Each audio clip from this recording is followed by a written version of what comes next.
Hey there, this is Travis Willingham, and you're listening to DDO Players News Podcast. Hey now, everybody, it is DDO Players, where we take a look at the latest from the world of Dungeons & Dragons Online, the tabletop, the board game industry, and occasionally comic books, movies, TVs, other geeky things. We just talk about a lot of stuff on the show. And I am joined tonight by a man that needs no introduction because he is a friend of the show. He is a fan favorite. Every time he's on the show, it's Evil Beeker. Fan favorite? Wow. You are a fan favorite, sir.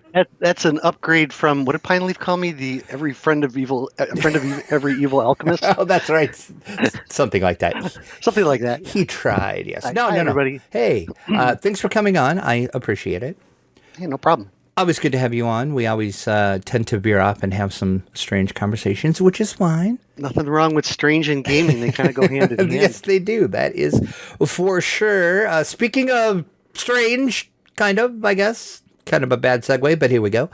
We do have some game news. We'll get into that first. The mini expansion Vecna Unleashed is now available for pre-order. You can go over to DDO.com, and it should be the first thing that you see on the homepage. You can jump in, click in, and get in on the pre-order for Vecna Unleashed.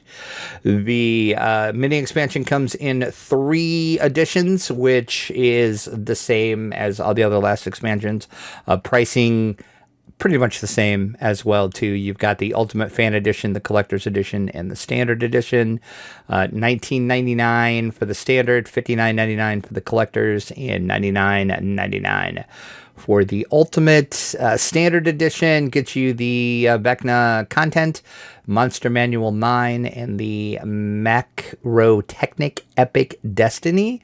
Collector's Edition adds Moorgrave Academics Cosmetic Outfit Set, a Warforged Owl Pet, a Academic Steed, and the Were-Rat Rogue Heroic Hireling for $59.99. And then if you want to get the Ultimate Fan Bundle, it's $99.99. As I said, you get the Vecna contents, the Monster Manual 9, the Macrotechnic Epic Destiny, a Tome of Universal Enhancement, the Moorgrave Academics Cosmetic Outfit Set, same with the Deluxe.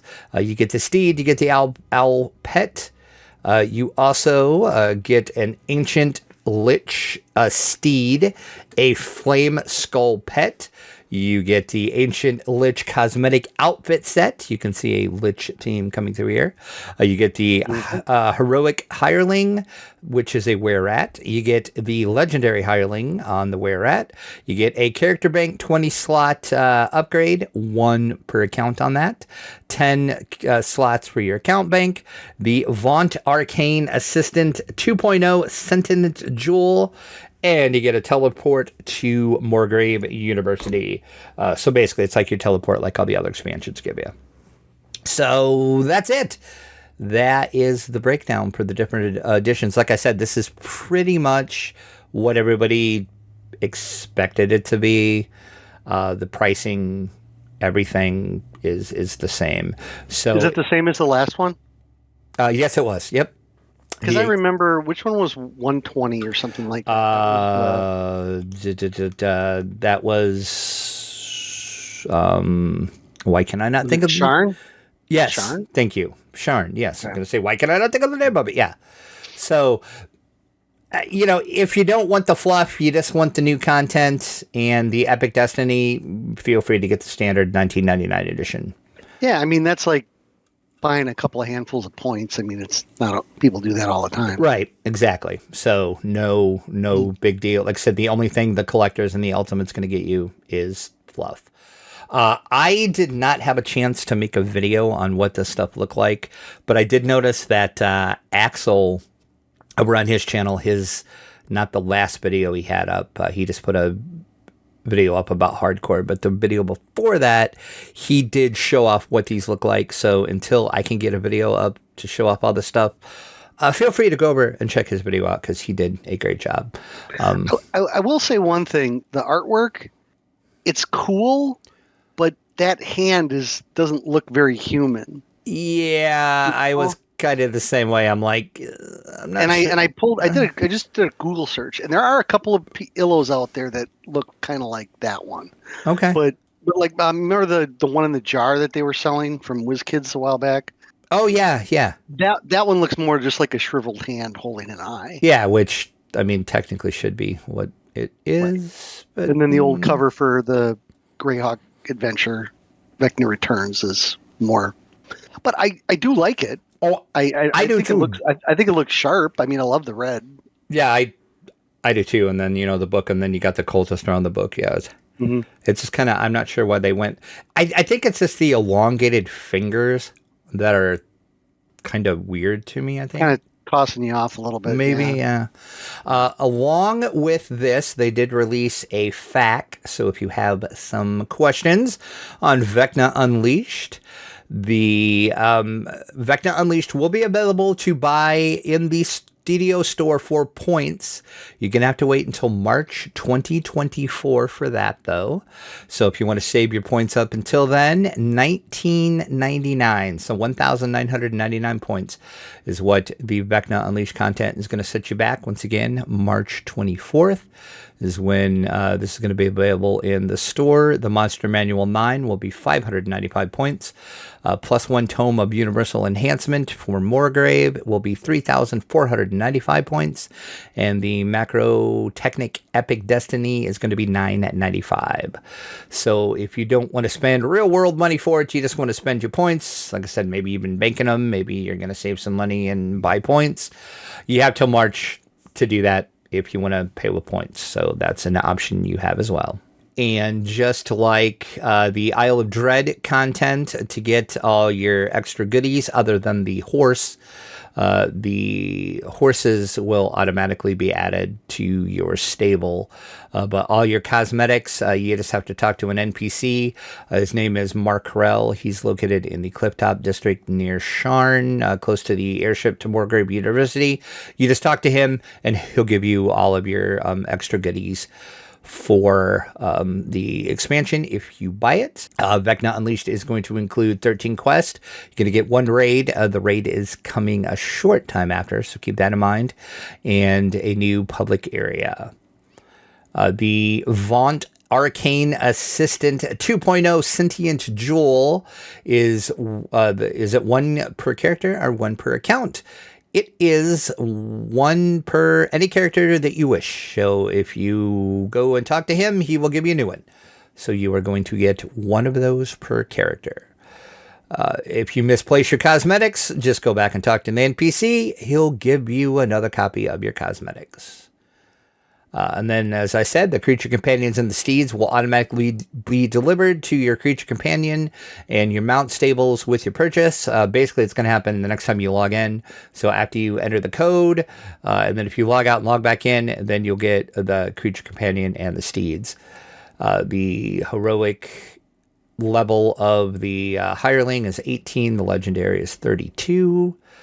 You can claim the 20 character bank slot on the character you wish to acquire that space for, because it is one per account. So make sure you choose wisely on which character you do. The Monster Manual 9 will be available on every character, so that's nice. The Macro Technic Epic Destiny is also available for every level 20 character that you have.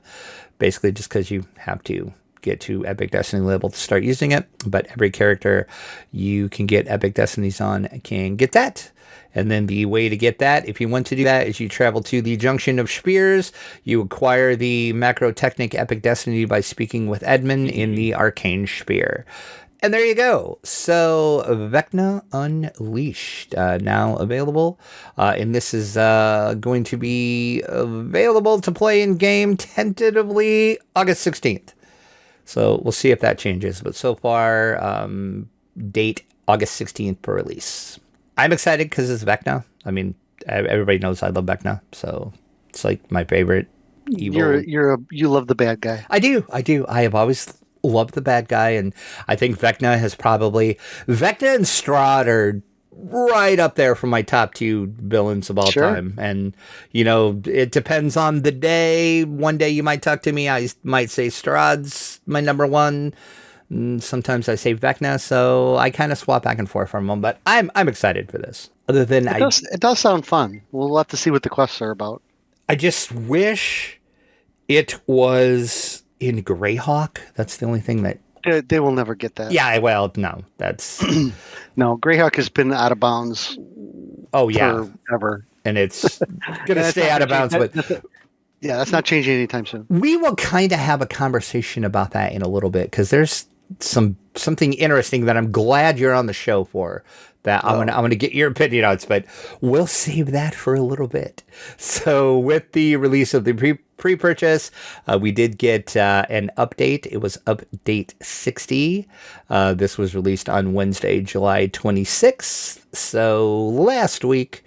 This is kind of old news by now, so we'll just kind of skim through this. If you want to see the full show notes, the full release notes, you can go over to our show notes and get them. There is a new dance for the Raptor and Panther mounts. Okay, I would love to see what these dances look like, but the last cool dance that they had was the half work. I agree.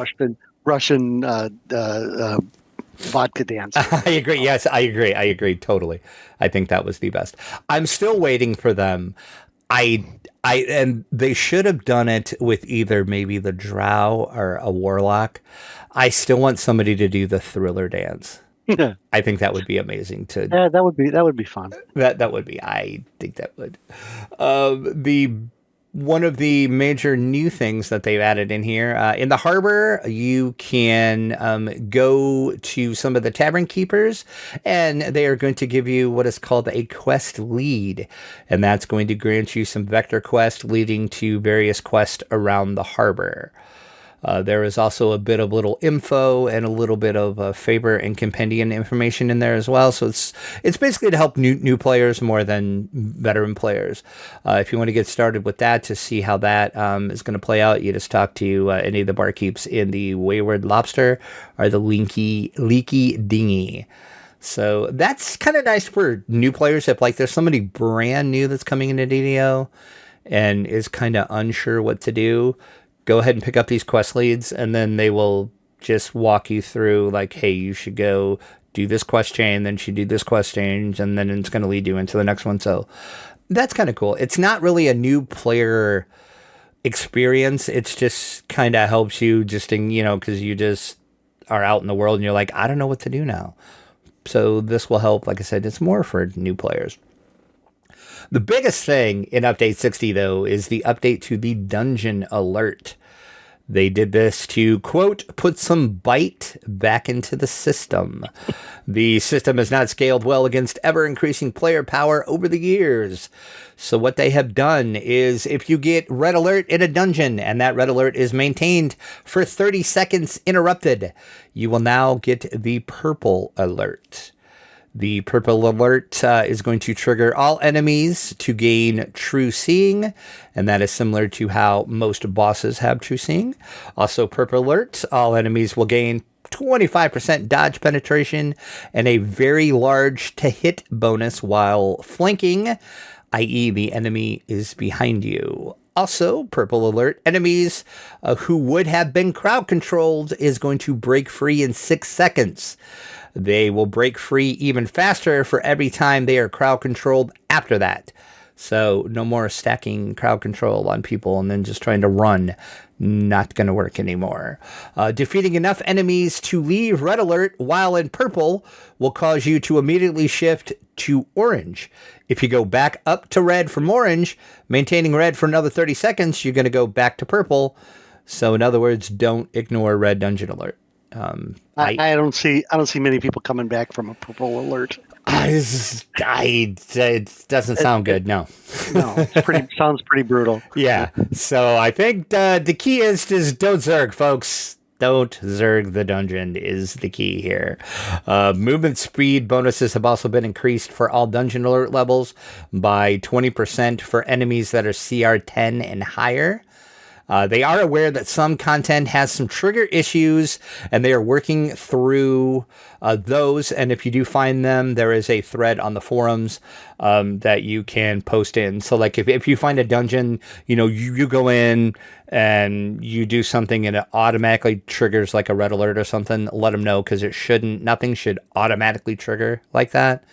So you'll just have to, report that. And as I said, they are working through it. They have fixed quite a few of them already. They're working on more. So keep that in mind.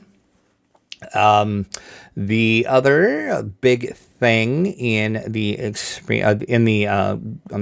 the patch. Sorry, I totally lost my train of thought there. Favors should now be granting rewards for you. So if you have passed a threshold, speak to the respective NPC and you'll get some favor. The gatekeepers, for 700 favor, you're going to get +2 saves versus extraplanar creatures. Keepers of the feather, at 240 favor, you're going to get +2 listen and hide to your listen and hide skills. Summer court, 180 favor, +2 diplomacy to your diplomacy and perform skill. And for Moorgrave University, at 150 favor, you're going to get +5 points. That is, I think, some of the biggest things. They've also changed a little bit of the enemy AI. The monsters will now be better about dropping aggro against players that have no hope of catching them. So if an enemy has passed them by and they are going to start chasing you, as enemies often do, they are going to drop you after a while. If you're so far ahead of them that the game is going to know, hey, you're never going to catch this guy, they will drop you. Especially for people that were not their primary target, they are going to just drop you.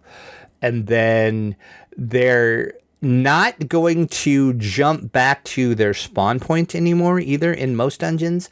It sounds like wherever they stop chasing you, that's where they'll be. Because when they were trying to path back home to drop aggro, that could get some very, very long pathing, and it was a very performance expansive, i.e. they were thinking that was where some of the lag was coming from. So monsters on landscape will still do that. They're going to do their little magical teleport thingy like they usually do. That's just on the landscape. In the dungeon, what's going to happen, monsters going to chase you. If they hit their point where they're like, okay, I'm going to stop chasing this guy, they're just going to stay right there. They're not going to try to run back to their spawn point. So will it help with the lag? We'll see. But they were pretty sure that was pretty performance intensive. So, well, since they added the mounts, I mean, you can run through entire wilderness areas now and just aggro the heck out of everything. And then I'm sure that was causing a little bit, because before you could run and, sometimes people would get caught and swamped and pummeled to death. But with the horse, you're just everything, and they're never catching you. Yeah, you just fly through it. I mean, you might get knocked off your horse every now and again, but usually, you just fly through it. So we'll see what happens. Also, archers and casters are generally going to try to run from you less often unless you get very, very close to them. These AIs, when they got jammed into corners, would spend a lot of the time failing to find a good spot, and they felt that it was not worth these server cycles. So an archer/caster will still occasionally move away from you, especially when they first aggro, but they're typically not going to spend cycles trying to maintain distance from you anymore. Mobs with baked-in jump back animations will still do those behaviors, though, due to their animations. So keep that in mind. And then also the macro technic, which is a weird name. Epic Destiny is now here. It's centered around defense and rune arms. I am not the rune arm guy. I am not the guy to talk about this. So if you want us to talk about this, I will find the guy to talk about this, and I will have him on. But this is not me. So you can jump in and read it. It's pretty extensive. I mean, it looks pretty cool. Like I said, I don't have any characters that uses rune arms whatsoever. I do, but I found it to be a little overly complicated. Yeah, that's kind of... You have to be really specific with your build. Right, and that's to take advantage. Kind of my problem with them because I created a character just specifically to do rune arms so I could play around with them, and I was just like, yeah, this is not for me. I'm good with not doing a rune arm. But like I said, if you want us to talk about this on a future show, let me know. I'll be happy to get somebody on here that knows this because this is just not me. A few other things with the patch, UI and some engine work. You can now right-click a party member in the party UI and send them a tell. Not sure. I mean, it was just pretty easy just to do /tell in the name before, but I guess now you can right-click on them. Okay. That's actually kind of cool. I mean, small quality of life thing. You can now move the rune arm charge UI element. That kind of goes in with the macro technic work. The experience report window has gotten a slight little overhaul. No longer reports about baby streaks, as that mechanic has been deprecated for several years now. It also contains less empty space. New reports also have Reaper XP accurately now. Now it shows you the previously hidden Reaper first time bonus to Reaper XP, and it also shows you your estimated Reaper XP, even if you haven't activated Reaper XP by killing 10 monsters yet. And then the last change we'll talk about is some XP adjustments. Bravery bonus is now called Delving bonus. Conquest now has a ceiling of 100 kills. That is always going to trigger the Conquest bonus. Many quests now have working Conquest bonuses they didn't have before. Kill thresholds for Aggression, Onslaught, and Conquest now have a little bit lower values. 25%, 50%, and 75% respectively. And Reaper first-time bonuses reduced to 45%, and 50% of the Reaper's first-time bonuses have been moved into a new Delving tier. Hard at 50%, Elite at 100%, and Reaper at 150%. And that is pretty much it for Update 60. Anything you wanted to talk about in there? Or you're kind of like me? Some of that is kind of like, I'm good. I'm good too. So we're going to move on. Like I said, if you want us to talk about the macro technic more, please let me know, and I will definitely get somebody on here that can talk about it. I can think off the top of my head like 2 people I could probably get on to talk about it. So we both know one for sure. Exactly. So if you're listening, yeah, I will probably have you on. So I'm sure you're listening. So there you go. That's your call to get ready. We did have a small update last Friday, July 28th. It was update 60.0.1. The big thing in this is they corrected an issue where some pipes were not able to be traversed. Now those are working. The heroic were-rat permanent hireling also has proper skill levels for the level 18 version, and the heroic and the legendary version of the were-rat permanent hireling will now have their proper 5-minute summoning cooldowns on them as well. So there you go. That's it. So basically the big thing in that patch was just to fix the pipes. I guess there was a couple of quests that were basically broken because you couldn't traverse pipes it's anymore. the ladder bug 2.0. That's exactly what I thought. I'm like, hey, this sounds awfully familiar. So there you go. That is our 2 updates. We are also going to have another downtime on this coming Wednesday, August 2nd. So keep that in mind. So if you were planning on playing the game on Wednesday, August the 2nd, you are going to have to wait because the DDO game worlds are going to be unavailable for an extended period of time. Once again, Wednesday, August 2nd. And this is going to facilitate an update to the DDO store. You can find more about those store updates on DDO.com in the forums. They have talked about them. They previewed them on a couple of Manias. I didn't get a chance to check them out. This update, it's a big one, folks. It's going to last from 12 a.m. Eastern to 7 p.m. Eastern. So just go to Gen Con instead. Exactly. Don't bother trying to play on Wednesday. Because, I mean, I'm going to be at Gen Con, so I'm not going to be playing on Wednesday. But just to let you know, and also the forums and the website are going to be down as well because everything's kind of tied together. So they're saying the only way to find out what's going on is going to be Facebook, Twitter, or Threads. So follow them on any of their social medias, and then you'll find out. But just keep that in mind. Wednesday, August 2nd, 12 a.m. Eastern, 7 p.m. Eastern, unless it lasts longer. The game world is going to be down and unavailable. Just keep that in mind. You've been warned. Okay, what I wanted to talk to Beeker about. There is a survey that is up on the forums right now. I got it up in front of me, and we're going to fill it out right now. Yes, okay. That's what I was hoping you were going to say, because I want to know some of your thoughts on some of this stuff. So basically what it was is over on the forums, there was a thread that Corbin put up, and it says SSG DDO player survey for July 2023. They would like to hear from you on a scale from very likely to very unlikely. How much would you enjoy content based in the following settings? So keep this in mind. They're just judging, what people want here. This doesn't necessarily mean this stuff will come.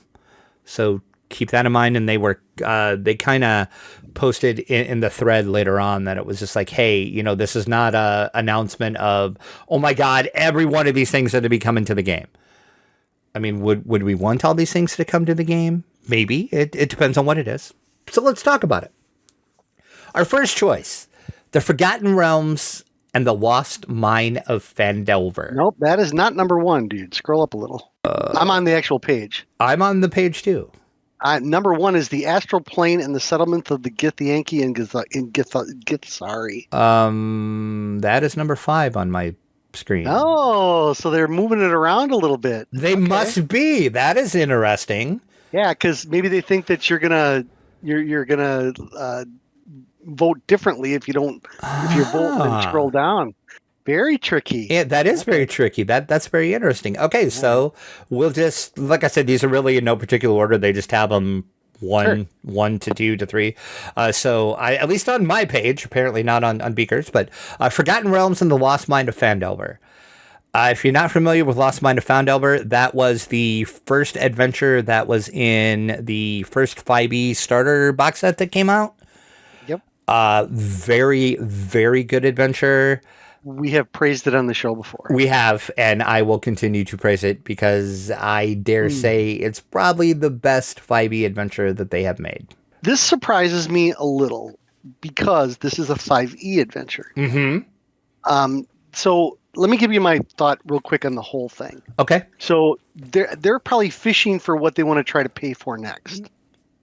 And that's my thought after looking down this whole list. Makes sense. So yeah, so it's like, well, if you're going to put your money forward, where does your community want to see the most? Obviously, the ones in the Forgotten Realms and other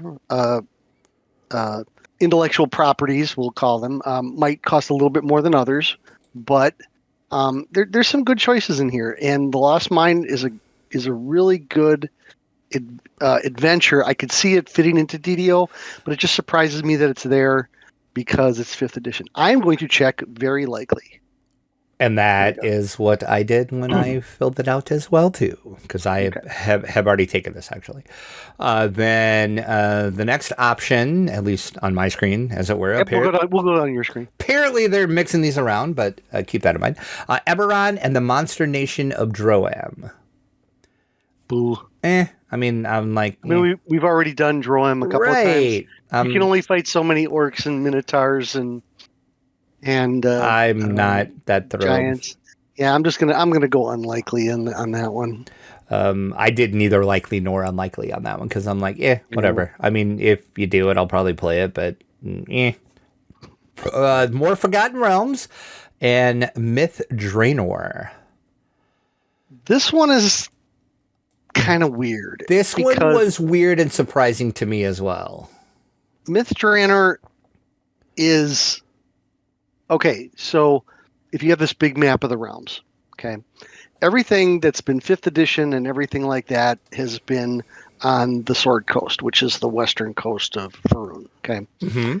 Myth Draenor is almost central continent because that's where things like, those are stuff like DDO and Evening Star is and stuff like Shadowdale and all the Dale lands and stuff like that. They're all in the center of Faerun, and then Mithranor is also in that general vicinity. It seems like DDO is the only property of D&D that's going over there, which I don't understand that. You got a whole area of all this really rich stuff from novels and stuff that Ed Greenwood wrote, and I think I would be very likely to do this one if they did it right. Me too. I think they could do some good stuff with this. Because there's a lot of lore and stuff in that central area of the Forgotten Realms, and Wizard of the Coast isn't even isn't even coming near that area. Not even close. Thay is going to be your closest thing whenever they do that in the next year or two. And if you're you probably know of this area and you don't realize you do. If you ever read or played the Curse of the Azure Bonds, that was set in there, and Pool of Radiance was set in there as well. Yeah, so Mithranor also sits on top of the I guess you would call it ruins of Netheril, which is the ancient wizard kingdom, which from thousands of years ago. Yeah, which some of the Evening Star content kind of references that. Right. I mean, it doesn't really explain it much, but it kind of. Yep. So I would definitely do this if they would actually do this. It's just a weird choice, though. But it is, and it might be a choice because nobody else is ponying up to do it, and there's so much there. You could bring Ed back and do voiceovers and. Oh my God, that would be amazing. Have all kinds of fun stuff. That would be amazing. Mm-hmm. Have him write something too? Oh, yes. Yes, please. Let's not get too excited, though. Like I said, this is just, they're fishing for what people are excited about here. So keep that in mind. I'll tell you an Ed story when we're off here. I'm sure you will. I'm sure you have plenty. All right. The astral plane and the settlements of the Githyanki, and I never know how to pronounce that. Githzaria. Okay, that's how I always pronounced it. Never been a fan of the Githyanki at all. So yeah, and this is the Githyanki and their kin. We'll say that. That's Fiend Folio stuff, and while a lot of the old school guys praise stuff in the Fiend Folio, including myself, there's some awesome things in there that there is. Never have seen the light of day or not seen the light of day properly, I should say. But Astral Plane, I don't know. I maybe if they were invading Eberron from the Astral Plane, that would be something. It's just I don't. To me, a whole nother adventure area called the Astral Plane that doesn't impress me a whole lot, I guess. I'm going to select neither like or unlikely. The Sev, the executive producer, Suburlan, he has often said he wants the Githyanki in the game. He is a huge Githyanki fan, so he's been trying forever to get the Githyanki in. It's a property that nobody's using. I mean, that's the whole point. I mean, WotC's not touching Githyanki. They're not touching almost anything in the Fiend Folio. They did a little bit in... Except for Slots. I got to turn around and look to see which book it was. What book was it? Was it... Oh, I can't remember which one it was. They did a little bit. Did they? They did, but not as. I mean, it was just like a random monster encounter. I mean, if you're going to do something about the Githyanki, I mean, they have a whole empire. Yeah. In the astral plane. I mean, that they've conquered all this stuff, and they're supposed to be the big bad guys but there was never really a product that in D&D lore that really went into it super detailed. There was a Dark Sun product that kind of touched on it once, but other than that, but they are cool. I guess I'm going to reserve my judgment until I get more information, because this doesn't tell me as much as I want to know about it. And I'll say this, and we'll move on. Some of the backstory of them is going to be very problematic, unless they retcon it and just forget that it ever happened. And then we'll leave it at that. Here's the other thing I'll say though, Drac. This would be from a licensing perspective, this is probably your cheapest option. Because nobody's pony. I mean, you're not paying a fee because you're putting the Forgotten Realms logo on something, or the Eberron logo. It's kind of like, well, I'm basing something on a couple of monsters that maybe are part of my D&D license anyway. So we'll see, I guess. So our other option is Ravenloft and the Realm of Lemordia. A very small, very I don't want to say unpopular, but it's a remote realm that really isn't. I honestly got Drac. I had to look it up on Wikipedia. It's not one of the more known realms in right. So it's like, I was surprised when I seen that. I was like, Lemordia, really?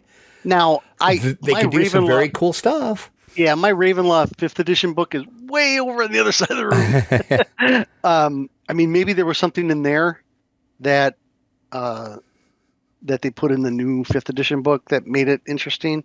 But I mean, it's if you look it up on RavenloftFandom.com wiki, I mean, there's some information here about it. It doesn't. I mean, they got giant weasels. That's kind of exactly. Neat. I mean, who wouldn't want to find a giant weasel? I know, right? A giant weasel. But it's just like a barren wasteland with on an ocean. They have the Isle of Agony, though. Come on. Who doesn't want to visit the Isle of Agony? Oh, yeah. Isle of Agony. See? Man-eating sea beasts. See? There you go. Okay. All right. Now you got me interested. But here's the important part. It's Ravenloft. So there's more fun in... There is a lot of other domains that I would pick. Darkon would be my... Oh, yeah. First choice. Oh, without a doubt, Darkon, number one. But this was just kind of weird. But okay, so I put very likely because I mean, it's me. Come on. And then as I'm reading this wiki here you go, Drac. This is on the Isle of. Is it on the Isle of Agony? Is the estate of Dr. Victor Mordenheim. So let's talk flesh golems. Yeah, see? So there might be a couple other things going on here. I mean, with the right writing and background and stuff, I mean, it could definitely be fun. I'm going to check likely on that one. Oops. It's just a weird choice. There's, like I said, Darkon would be so much better, but if they would do it right, they would. Well, and look at it from this point. I mean, they're picking something that nobody else is using. Right. And so far, there's a lot of the things that are choices. That's exactly what they have been. It's like nobody else is really using the property for anything. So, right. So it's, I mean, if you do it justice, then it's a win, because there's so much stuff that we wrote back in the day that is good stuff from TSR. I mean, this realm is. I'd have to probably email Bill Connors and say, hey, who wrote Lemordia? Because I don't remember, and stuff like that. It's like you would have thought years ago. You never would have thought that this would be in a video game, right? I mean that's kind of cool. I'm looking. It's way across the room. I can see my Ravenloft's books, and I'm pretty sure the one domain book has a bunch of stuff about Lemordia, but it's way over the other side of the room. And then our final option is Planescape and the City of Sigil. You can add your final and most expensive option. Yeah, this I cannot see this not being cheap. Right. I don't know. Planescape had its audience and its history in D&D, but if you said, hey, what was the most popular monster in Planescape? Nobody could say. I mean, there's just all these different things because it was the middle of all the planes. I would be impressed if the artwork was, the setting and the artwork within DDO. I mean, that would be cool.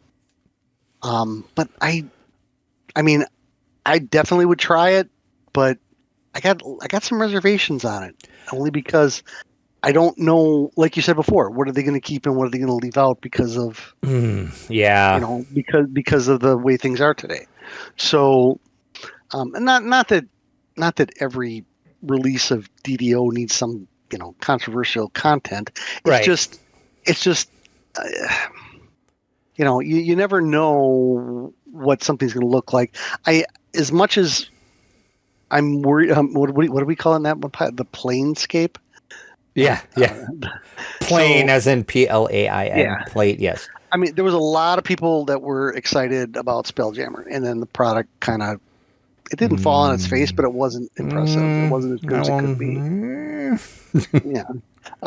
I guess we wait and see what Planescape's going to be about. But yeah, we'll find out more. I definitely, I mean, it's the most expensive choice, but on the same token, it would be the one that would bring the most new players to the game, because definitely. if I got a new 5th edition player and they pick up Planescape and I don't know, back page flyer or something on it like we used to do in the old days, it says, hey, you like this?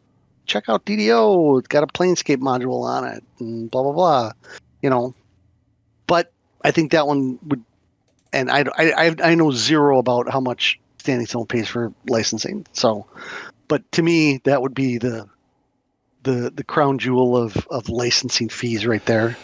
Yeah, I can see it not being cheap for sure. So I don't know. We'll see. I'm going to click done. So there you go. Take that survey, folks. If you have not taken it yet, you can only take it once. One time, by the way, and they are going to end it August 4th. So if you would like to let your feelings be known, go ahead and do that. You can find the link over either on the forums or in the show notes. We'll take you right to the forum post. So check that out and let them know what you're kind of interested in, not interested in. And I guess we'll see what's coming maybe in the future of DDO. We'll have to see. But that is our game news as of this recording of this podcast. So we'll jump in to the news from the dungeon.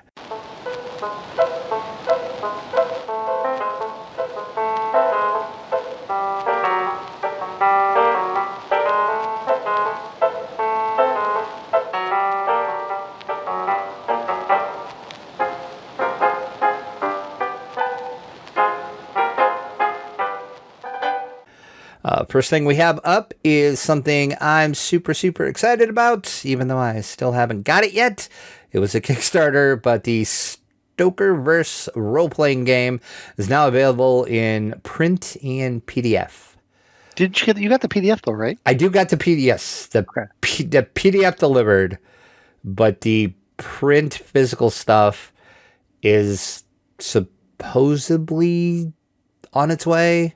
But it's supposedly been on its way for a while. I don't know. We'll see. So we're going to be talking about more Kickstarters later. But it's funny. Some of the Kickstarters I've been in, and I'm on there, like the Facebook groups, the official Facebook group, and guys will post pictures of, hey, I just got it in the mail, and there'll be 20 other posts from guys just whining. Where's mine? It isn't showing up yet. You got to understand that these go to fulfillment houses. Oh, yeah. Do as many as they can per day. I mean, when I was in the Avatar Legends one, I think it took 4 months to fulfill from beginning to end because there were so many pledges. I mean, I get it. Yeah. But this is basically exactly what it sounds like. It is an RPG that is set in the world of Bram Stoker. And just remember, it's not all about Dracula. It's just the world of Stoker. So if you're a fan of Stoker's writings and works, this is taken from all of his writings and works. Yes, Dracula is part of it. Jonathan Harker, Mina is also in it as well too. It's a 216 page book. You're gonna get background, art, stats, rules, many NPCs, including Van Helsing will be there as an NPC, Jack the Ripper, Frankenstein's monster. Just a few of them that are going to be in there. So it's not all about Dracula, but yes, Dracula is there, and there is a adventure that revolves around Dracula as well. So I'm pretty excited. Did you say Frankenstein? I did. I did. Thanks for catching that. Gene Wilder would be thrilled with you right now. He would. For anybody who gets that reference, kudos. Exactly. I knew you at least would, so that's why I did it that way. I figured somebody else out there would too. So yeah, you can head over to Drive Through RPG and get the PDF of this. And print is available to order from your friendly local game store. Any other online retailer should have the print books too. But like I said, I have the PDF. We'll soon have the print book and all the other extras. And my friends that listen to this podcast, get ready because we're going to play this. I'm going to run you guys through an adventure in this. So get ready. Nice. Get ready. So looks like we finally got our statue. Oh, no, wait. It's not a statue. Not a statue. We got a park bench in Lake Geneva for Gary Gygax. Not the statue we have been promised. It went from plaque to statue. You know what? The park bench is, I'm fine with it. I mean, it's cool. Exactly. It's cool. I mean, to get Lake Geneva in their little hoity-toity rich community from Illinois to bow to anything like this is a win. So plus, I mean, everybody's going to be sitting in that thing. Oh yeah. And getting their picture taken. It's like when people drive to GaryCon every year, they stop in for the old TSR building and take a picture of themselves, even though it says something plastics on it now. But yeah, they on the 27th, they dedicated a park bench to the co-creator of D&D, Gary Gygax. If you're in downtown Lake Geneva, it's just south of that, right on the lake. There's this big park that kind of is around the north end of the lake. I actually shot I used to be a wedding photographer, so I shot a couple of weddings in Lake Geneva, and we took a lot of pictures there. It's a nice little setting. I believe there was some pictures. Oh, I know where I saw the pictures. On our secret TSR Facebook page. Hold on.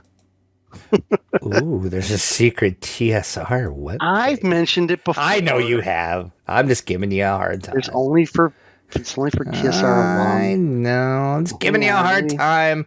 So I know some people from the old school went there, and I mean it's a nice little. There was some former employees. I didn't go, but there were some people that are still local that went, and it was nice. It's nice that we got something. I'll be the first to say that. It at least acknowledges that Lake Geneva was kind of put on the map a little bit by D&D. It didn't matter as much 40, 50 years ago, but it matters more today, I think, than it did back then. Yeah, because it kind of seems like to me Lake Geneva, and this is just, I don't know this for a fact. I mean, you can either tell me yes or no, I'm way off base with this or not, but haven't they kind of distanced themselves from the whole D&D thing? That's not what Lake Geneva wants to be known for. They kind of did. I mean, that's what I thought. Said, a lot of Lake Geneva's population is vacation for the rich from Illinois, because it's a big lake with that people sail on and have a good time, and but it's not just that. I mean, there are real people that live there and do everything that everybody does in their own communities. It's just that there is a little bit of a hoity-toity kind of feel to it a little bit. So, okay. I mean, from a Wisconsin standpoint, I mean, downtown Milwaukee has a bronze Fonz. Nice. No way. You didn't know that? I did not know that. Oh yeah, right on the river. And I was actually there when they unveiled it, and Henry Winkler was there. And That is flippin' amazing. yeah, I used to work downtown there, and I was there for the bronze fonts, and then there's a famous Milwaukee wrestler from back in the day called the Crusher. Uh-huh.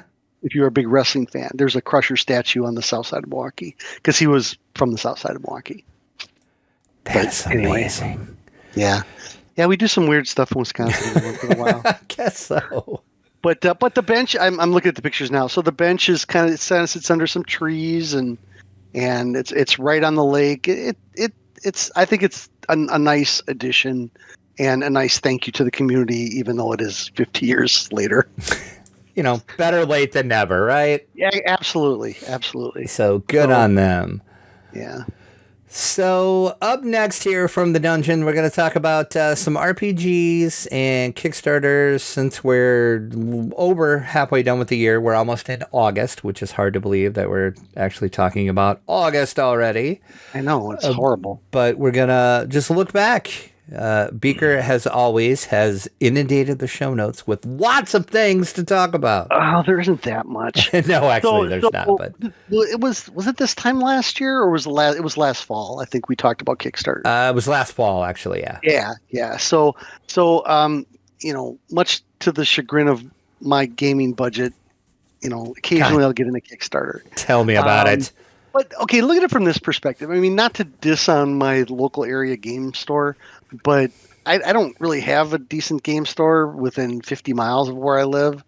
And sometimes getting these projects off a Kickstarter, if I'm going to dump $100 on a set of books, well, if I get it at my local hobby store, I'm not going to get all the stretch goals that go along with it, right? Stuff like that. But at the same time, you want to support your local hobby store. Those guys, bless their souls. Being a game store owner is not the easiest thing in the world, and but a lot of people like the Kickstarters. So it's kind of reshaped the hobby industry a little bit, how people get their gaming stuff. Especially people on a budget sometimes. Sometimes you can get a lot of these Kickstarters at, 20, 30, even 40% off what you would pay for them, even on Amazon. So I tend to support the publishers by doing the Kickstarters if it's something that I really like. So. Oh, indeed. Me too. 100%. Yeah. So from BoardGameGeek.com, I happened to find a list of the most popular Kickstarters so far this year, and then I got Drac. You can put the links in the show notes if people want to jump out. Yep, and I will get some more information on them. The number one. Well, actually, let's start at the bottom. Sure. This is the top 10. So number 10 is Blood and Doom. Now, I had to look this one up. I did too, because I do not remember this one at all. I think I saw it briefly.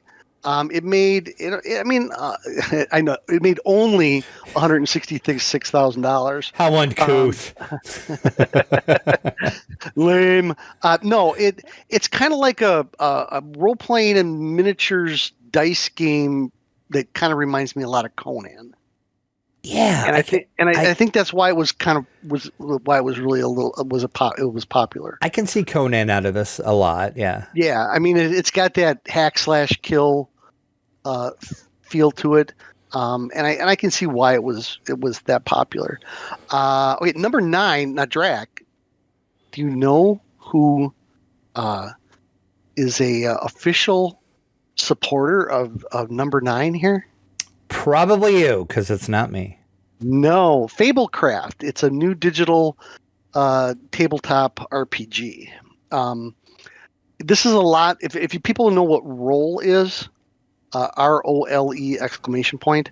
It's kind of like that. It's more of a store or Alchemy virtual tabletop. It's kind of like that. It's more of a story-based, visual-based, rather than something like Fantasy Grounds or Roll20 that has the crunchy dice and all that kind of stuff. Okay, yeah, I'm looking at the website. How did I miss this? I totally missed this. Drac, you missed this because Felicity Day is one of the official sponsors of this application. Is she? Yes, she is. How did I miss this? I don't know. I think you're slacking on your stock. I'm slacking in my old age, indeed. Yeah. Well, yes, she is, because right there she is. Yep. Again, I mean, I actually got a free membership to roll as part of the Avatar Legends Kickstarter. It's okay. I mean, I don't hate it. Fantasy Grounds is more my style and stuff like that. But for people who just want to game in person and see your friends over the thing, and then have a couple of little interactive tools, it's probably a good alternative. I haven't really delved into how it specifically works, but it's very similar. From what I can tell, it's very similar to Roll and Alchemy. Next one up is them a press email as we speak. Oh boy! All right, the next one up, and this one is actually still going, is the X-Crawl Classics from Goodman Games. So this is kind of a cross between Dungeon Crawl Classics, Mutant Crawl Classics, and just weird. How do I want to put it? Weird pop culture weirdness. Yeah, this is pretty cool. It looks like a lot of fun. I mean, this is. I don't want to say this is a D&D like product because it's kind of got a little bit of everything splashed in it, but it is. It is a lot. Looks like a lot of fun, and it's still going right now. So if people want to jump out and take a look, and it's important to note that some of this stuff is still on BackerKit. I know a couple of them that are, so you can still go on to BackerKit and get some of these Kickstarters, even though they're over. But that's not forever. So yeah, the X-Crawl, as we record this on the 31st of July, it has 10 days to go. So you still have plenty of time to get on this Kickstarter. Yep. Yeah, the easiest way to explain this is it's a fantasy world where think like, you know how we have esports now and people play like Dota and League of Legends and that's televised. This is a world where the dungeon crawl is televised. Sure. And people are professional dungeon crawlers, and you will get a team together, and then you will go into the dungeon, and the dungeon judge, also known as the DJ, will build the dungeon in this arena, and then your team of professional guys will go in, and this looks really fun, actually. Yeah, it's definitely a drinking game. Oh yeah. Oh, definitely. Definitely. I could see me and my friends playing this for sure. Yeah. So that's a good one. The next one, so that was, let's see, 10, 9, 8. The number 7 is going to be the 2024 Quest Calendar and Adventure a Day RPG. I did not know about this one. I had to look this one up too. It's literally a flip calendar you put on your desk, like everybody else has, like the Dilbert or the Far Side or what. But it has a little adventure on every day. Not as cool as you think it would be. I backed the one last year and was severely disappointed with it. Yeah, I mean, it did almost $300,000. Yeah, they've done. I think this is the 4th one now. I think they've done it the last 4 years. This is either the 3rd or the 4th. So, I mean, it makes decent money. I just didn't think it was as fun, and it kind of got boring after a while, too. Mm-hmm. But yeah, I mean, you're looking at 365 adventures. That's, right. And they're real short. I mean, they're really short, simple to do, and you basically, like Beeker said, you do one per day, and you rip it off the calendar. I mean, it's a cool concept. I just wasn't all that impressed with it. Yeah. Let's see. The next one is, I had looked this one up too. Cities Without Numbers. Now, this is kind of a cyberpunk. Apparently, this company. What's the name of the company? From from the creators of Stars Without Numbers. Kevin Crawford. I didn't say what company. I don't say the company name here. So there was a one called Stars Without Numbers. This is Cities Without Numbers. It's kind of a cyberpunk role-playing system. They touted it as an old school inspired game system, fully compatible with the sci-fi Stars Without Numbers game. So, but it was pretty successful. I mean, $366,000. It's nothing to sneeze at. They look like they got some cool art, and the art looks really cool on this. Yeah, I mean, it kind of jives a little bit maybe with like a Shadowrun or Cyberpunk type of world. I haven't seen any reviews on it, but it might not be completely fulfilled yet. Okay, so then what do we got here? 1, 2, 3, 4. Number 5, Triangle Agency Paranormal Investigations. Another one I had to look up. I had to look this one up too. I have no idea. There's just so many Kickstarters out there right now. It's kind of it sounds like a supernatural detective kind of agency thing. It's got a weird dice mechanic. They literally have like 2 4-sideds on one die. It almost looks like, or it's like their top of the die is a different color on the 3. I don't know what that's all about. Yeah, it's kind of got a look to it that has that kind of like cartoon / anime type of look. It actually reminds me of Thirsty Sword Lesbians a little bit. The way that kind of, it does, yeah. The artwork is a little bit with the artwork. Not saying it's the same type of content. I can see that, yeah. It does have that same kind of cartoony comic book look to it. Yeah, it does. I mean, a lot of people pledged for it, so we'll see. I just had never heard of this one either. The next one is one that both Drac and I got into, the Walking Dead universe role-playing game. Mm-hmm. Which super excited about this. Yeah, they got I think they had 2 beta releases. They released the starter adventure. I read through the adventure. It's a good starter adventure. That gives you room to expand it a little bit.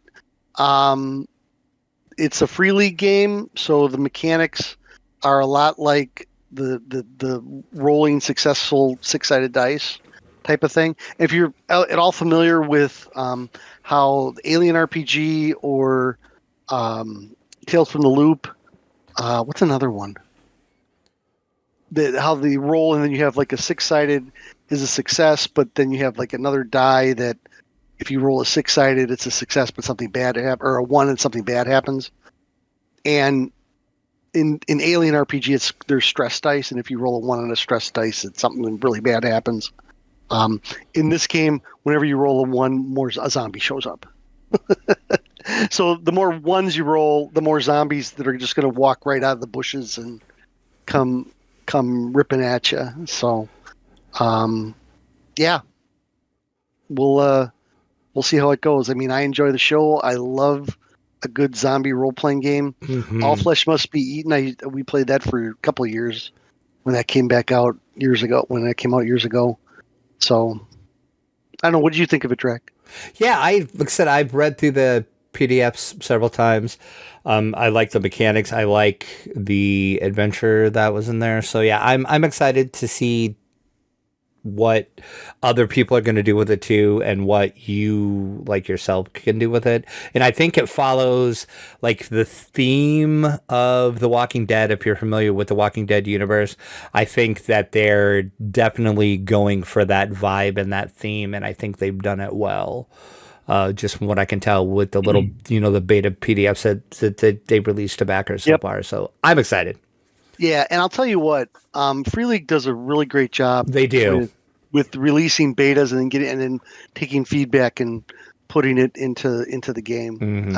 I like the way they do that. Number 3, I had to look this one up. Break, the tabletop RPG inspired by fantasy video games and anime, and that's exactly what it is. If you look at the cover of this book, it looks like something from the Anime Channel, and it's a good chunk of book, and the artwork is all anime inspired, and inspired by classic anime and Super Nintendo SNES era video games. This looks pretty good if you're into like the anime type stuff, but I mean it's really I mean I like anime, but I don't really know if I'd want to play an RPG around an anime. But it's a 5e base type of game. But they pull on all kinds of stuff. It's got there's a chart on the Kickstarter page. It's like it pulls from basic D&D, it pulls from the anime Berserk, stuff like that. I mean, it goes down the list and says, hey, this is like this is like this. It looks pretty detailed. This doesn't look horribly bad. I mean, if you're trying to get a young group of kids involved in role playing, this might be a great alternative. To people who enjoy video games and anime and stuff like that. So that was number 3, and that clocked in at 614,000. Next up, and this one I got into, Tales of the Valiant RPG launching Black Flag role-playing. This is the Cobalt Press announcement from the OGL blow-up, that they were going to come up with their own version of 5th edition rules. And they released an alpha. Well, they were releasing betas and stuff to the Kickstarter people for a couple of weeks before, and then they launched an alpha printing of the base rules for some of the classes, not all of them, some of the races, not all of them, and then all the kind of like the basic rules. I'll tell you what, it's 5th edition, but to me, it's got a fresher flavor to it. There's a lot of things that they took out that people always complained about 5th edition with. Like, well, why does certain guys get stuff at certain levels and other people don't at other levels? Or why can't I have this sooner? Or why is this spell so much radically different than, and I like what they're doing. And the layout is fresh. It's clean. It's easy to read. I sometimes when I'm looking through my 5th edition stuff, it's like I'm struggling to find what page stuff is on. This is all clearly marked and everything, at least in the beta PDF or alpha PDF copies. And Drac, you and I talked about this too, is after about 5 or 6 years, I started to get a little bored with 5th edition. And this is a fresh take on 5th edition from a lot of the guys who wrote 5th edition products. Like Wolfgang Bauer, Steve Winters, Thomas Reed, my old TSR comrades. They're behind everything that has to do with this. And this looks really good. Yeah, I think that I sent you the alpha, didn't I? You did. You did. I was on the fence about backing it, but then I decided not to because there was just so much other stuff that I was backing at the time. And so, this is one that I'm gonna have that I'm gonna back over a couple other ones that are coming out that I probably won't. But I wanted to give this a try only because I liked 5th edition so much when it first came out, but then after you play it so long and things got a little boring. This is kind of like a fresh take. Yeah. I've heard a lot of people say the same thing about the advanced 5th edition level up products, that they give a fresh thing to it, twist to 5th edition. Plus with the Kickstarter, I did get all the Fantasy Ground stuff for the Kickstarter. So nice. Look for a Fantasy Ground game of this in the future. And then the alpha stuff that they release now, which if you weren't in the Kickstarter, you can pick up for $9 in their store. It's not bad. It actually takes you to 5th level. You can make a character and play adventures for 5th level, and they just released one of the stretch goals. It was a starter adventure for 1st level. Oh, excellent. First or 3rd level, I think. It's something to do with mushrooms. I haven't read it yet, but yeah, I was real excited about this. And it cracked $1 million, $1.15 million. So, and I'm sure that number might be a tad higher because a lot of people got in it on the backer when it went to backer kit. More people got in on it after that. So, and then I'll let you talk about the number 1 Drac, since I know you were in that Kickstarter. Oh, I was, and I am so excited about this. Yeah, the number one is Shadow Dark. The old school gaming modernized. Yeah, we have talked about this on the show. Probably till I'm blue in the face because I really, really was excited about this. It's by the Arcane Library. It's a one-person show, actually. It's by a person named Kelsey Dion. She has done a lot of 5th edition products.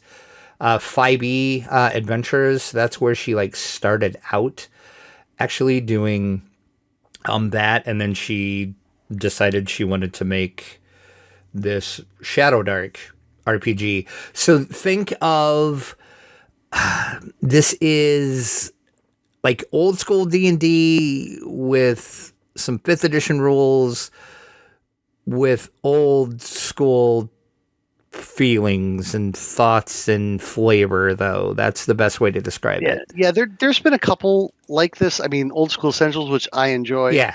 And then Swords and Wizardry was another one. But this kind of goes into a little bit more detail and mixes more of the 5e stuff. So, I mean, from what you've told me, Drac, it sounds like this has the old school basic play flavor, but with a little bit of the 5th edition rules blended in. It does, yeah, it does. And just a heads up, we are going to do an interview with Kelsey all about this soon. We had one scheduled, and then due to some scheduling conflicts that came up on her end, we had to reschedule it, and we're still trying to work out a good date. So I'm going to get to sit down with her and talk with her about this. So look for that coming soon on the podcast. So if there's anything else you want to know about it, if there's any questions, if you're familiar with it and you want me to ask her, just shoot me an email and I will do so when I get to talk to her. But I'm super excited about this and super excited to run this. There's been some of the beta the beta PDFs have been out. I've scoured through them. I'm so excited. I've been talking to my one friend about this. He's super hyped about this too. So my friend group definitely will be playing this for sure. Cool. All right. And then, so now that's 2023 so far. The year isn't over yet. So there's a lot of year. Well, actually, there's not much year left. But there's less of the year left than is past us. But yeah, there's more. There's a little bit to go. So I did kind of like we did when we did the last Kickstarter. I kind of came up with the anticipated upcoming RPGs of 2023. So right. if you go back to earlier in the year, we said, hey, look for these. They're coming out, type of thing. The number one on my list here, the Gloomhaven role-playing game. So if you haven't seen the latest Gloomhaven RPG Kickstarter, some of the goals or some of the rewards on this Kickstarter are just completely insane. And I think the top tier is $600, and you get what, Drac, 1,000 miniatures. Yeah, it was something. It was something stupid like that. More miniatures than you would ever need in your entire lifetime. Yeah. Yes, it's crazy. It was insane. But there was only a certain number of those tiers, and they all sold out already. I mean, so there's I don't remember how many there were. It was over 100. So yeah, right there. So this might end up being on the top list game. I will say this. Just getting the basic role-playing game book wasn't that expensive. No, it actually wasn't bad. It was, I think, 30. It was less than $50. Yeah, it was less than $50. So that in itself kind of says something. So, if you aren't interested in all the miniatures and you just want to learn the game, it's a darn good option. The next one is going to be Tales of Primordia. Now, this one, you're going to love this, Drac. Did you look this up? I didn't. Let me look this up. This is from the guys who made the My Little Pony RPG. Okay. But don't think of it that bad. It's kind of like the you know how guys are doing like the little animal RPGs and stuff like that. Yeah. This is this is another one of those. And the thing is, it's a rules light RPG, and it's a great way to get young people involved in D&D.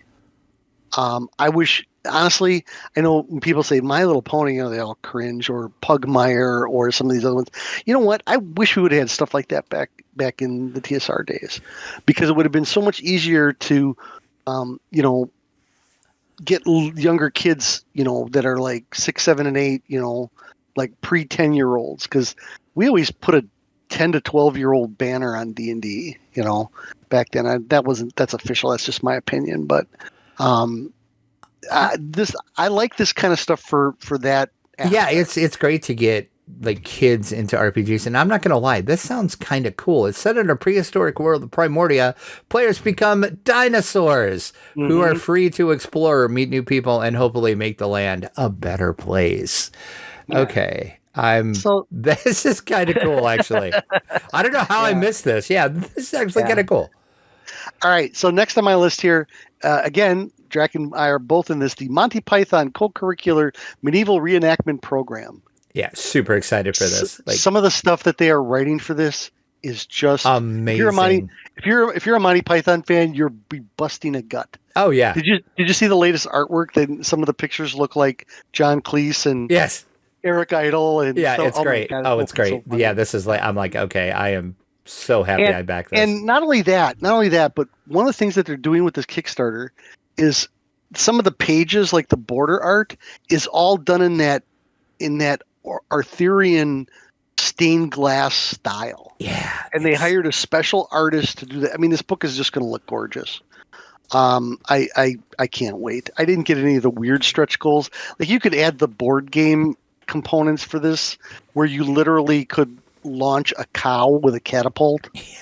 I wanted to do that, but it was so expensive, though. I know, but oh god, I wrestled with myself over and over, but I didn't. I didn't do it. I'm hoping someday to see it in action. Yeah, no doubt.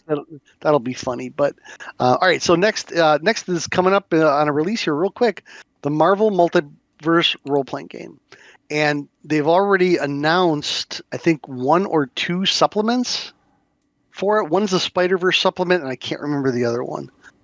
But they're really pushing this Marvel Multiverse role-playing game. In fact, I've already seen a couple of live streams and some live streams that they're going to do at Gen Con, because it releases, like, is it this week or next week? It's next week. So I'm going to look at Gen Con, because I kind of have a feeling they are going to probably have this available at Gen Con. Yeah, I would think so. They haven't announced that, but I would just be sure that they would have it. And if they do, I might have to pick this up. Yeah, and when I was at GaryCon back in March, I know Matt Forbeck, and I really wanted to get into his game. I couldn't, because it sold out before I couldn't, but I found out later that Matt got COVID and he had to cancel all his games. Oh no. So that what a shame. But I am looking forward to, I'll probably watch a couple of live streams just to see how it plays and see if it's, because I bought the preview copy off of Amazon for like $10 a while back, but they changed a ton of stuff since then. And that's what I've heard, because I was not impressed at all from that.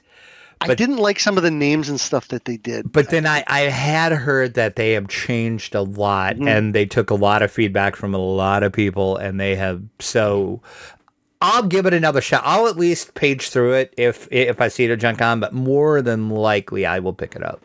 Right.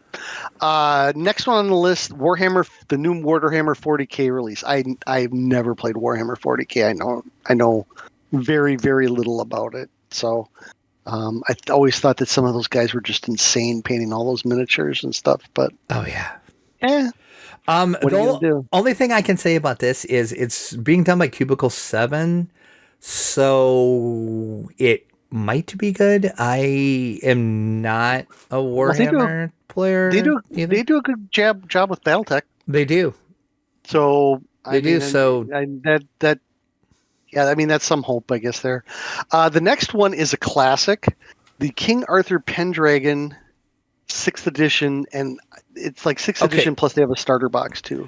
All right, tell me why I should care about this, because people lost their damn minds over this, and I'm like, I don't understand why people are so excited about this. So back in the day, when Gary and then later Lorraine had the world in the grip of D&D and were suing the pants off of everybody, look back at our old jail episode if you want to get the history on that. Pendragon came out from the guys that did Call of Cthulhu.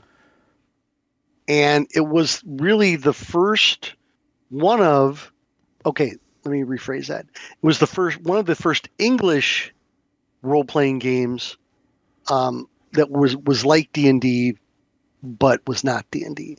And it was very popular to the old crowd. There are a couple, and I'm going to talk about one in a second, old school D&D like games, but they were done in foreign languages. Like there's a German one called The Dark Eye. Don't ask me for the German pronunciation. You could ask Saphira, she can pronounce it. There's also one I'm going to talk about, Dragonbane, or what used to be called Dragons and Demons. And then there's a couple other ones too that were like fantasy role playing has always been the most popular role playing, period. I remember surveys back in the day that said out of all role players, 80 to 90% of them played only fantasy role playing games. Now that number may skew a little bit, but I think fantasy is always going to be the top of the chart when it comes to role playing games, as far as science fiction or modern or whatever new variant you have. Horror, I guess, would be another one. But Pendragon was really popular back then with the crowd that like played Call of Cthulhu and maybe were tired of D&D or looking for something new, because really there wasn't a ton of options for games outside of D&D, because D&D was always the king of the hill, up until the Die 20 days. So there's a lot of people that are looking for that. Plus a lot of people like Arthurian legend stuff, so that in itself doesn't surprise me a lot. Okay, so next on the list was another one I had to look up, and that is, how do you pronounce this? Yazaba's Bed and Breakfast. So it's about a bed and breakfast that's an RPG. Yeah, it's another weird one. Weird. It's kind of cool though, but it's GM-less too, so that's interesting. Right. So I guess this is one of those ones where you're gonna have to play to decide whether you like it or not. So yeah. I don't know. It's just a little bit of weird. It looks weird. Yeah, the next one is from Monty Cook Games, the Old Gods of Appalachia RPG, and that's Monty's. It's kind of like a cross between a horror, investigation type RPG. Yeah, how did I miss that? I am so excited about this. Yeah, I know. I saw it. I learned about this on Saturday, as a matter of fact. Was the first time I found out about this, and I'm like, what the hell is this? This looks amazing. Yeah, it's set in the early 20th century, so the 1920s, 30s, 40s, and it's kind of inspired by fanatic religions and different cultures. Yeah. Oh, I am. It's got that old school. You know what? It kind of reminds me a little bit of like when Call of Cthulhu came out. It was like Call of Cthulhu in the 20s and 30s. It's kind of, that's what it reminds me of a little bit. Definitely stop by Monty Cook Games at Gen Con and check this out. The only thing I'm hesitant about this with is it's based on the Cypher system, and I'm not a huge fan of the Cypher system. Yeah, the Cypher system's got so you gotta like it a lot. Yeah, that's the only thing that I'm hesitant about this, but this sounds amazing. Yeah, and then the last one on. Oh, by the way, this list was coming off of Dicebreaker's website. So the last one I have in here, and I looked at this, and Drac, I think you did too, didn't you? Syndicult, which is a Critical Role product. It's it's definitely it reminds me a lot. It's got a lot of Call of Cthulhu type of vibe to it. And also, if you remember the old Chill game, it reminds me a little bit of Chill, where you were in Chill, you were part of an organization called Save that tried to protect the world from supernatural horrors like vampires and werewolves and undead and stuff like that. This kind of has the same vibe, but it's also got a little bit of a steampunk vibe to it. I don't think they did they do a Kickstarter for this? I'm not sure. I don't think they did. So they're just going to publish this straight off the book. It says sometime this fall. Yeah, it's coming from Darrington Press, which is the game division of Critical Role, basically. Right. I would like to know more about this because I'm sort of excited about this. I'm more excited about their other one, the Candela Obscura. I'm more excited about that Sure. one than this one, but this one has me interested though. Yeah, I mean, I enjoyed. I mean, the writing looked solid, and from the releases that I saw. So yeah. Yeah, and then I got some honorable mentions. So this is kind of the stuff that it's kind of piquing my interest. Whether some of this I've gotten, some of this I may pick up later, but my Kickstarter budget for the year is gone. Tell me about it. So the first one and my top honorable mention here is Dragonbane. Now, I forgot to talk about this when we talked about Kickstarters last year because I just got my box. This game is fabulous. I am so psyched about what this game is and how it works. So Dragonbane, like I said before, was a Swedish game, and I would butcher the Swedish pronunciation, but it's basically dragons and demons, and it's about a world where dragons and demons ruled, and they trashed the world over thousands and thousands of years, and then they disappeared, and then other races like dwarves and elves and halflings and mallards. You get to be a duck person. Thanks. I know. Kind of spawned from that. It's a skill-based system from beginning to end. So everything from a diplomacy roll to an attack roll is nothing more than a skill roll. And the dice are reversed. So a 1 is a critical success, a 20 is a critical failure. Or as they call it in the game, a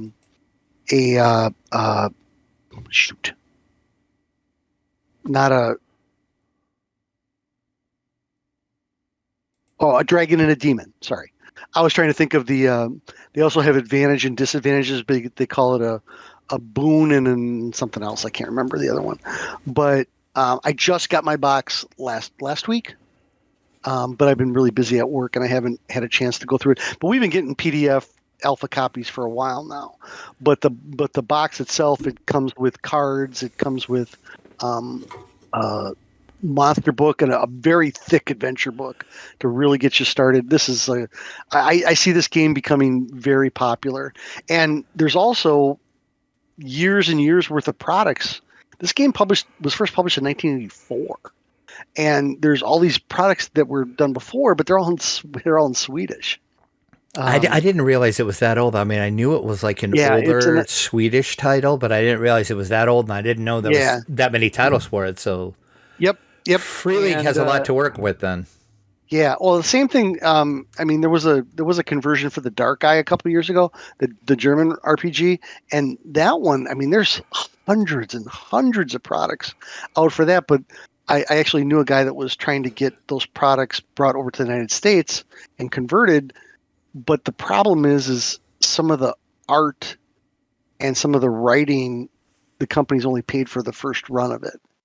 So they would have to repay these people all over again to reuse their stuff. And a lot of companies aren't willing to take the risk on stuff like that. So we'll see.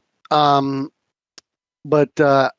if you're looking for a new fantasy RPG, give it a try. I think there's a quick starter still out there to be downloaded for free if you want to take a look. They might even have updated it since the end of the Kickstarter, but people are getting their releases now, and I love it. I can't wait to get going on it. The next one I'll mention, the one I can't get, the Old School Essentials Dalamwood, Dahlman would. So the guy who created Old School Essentials, his name is Gavin something, and this was his original campaign setting, and it's kind of like old school English and French fairy tales put into D&D, a D&D setting. A lot of people that play Old School Essentials are super excited about this. I'll probably pick it up post Kickstarter at some point.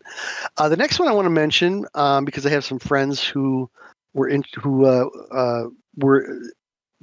essential in getting this product started 20 years ago, was the Savage Worlds anniversary Kickstarter. So Savage Worlds is going to be 20 years old.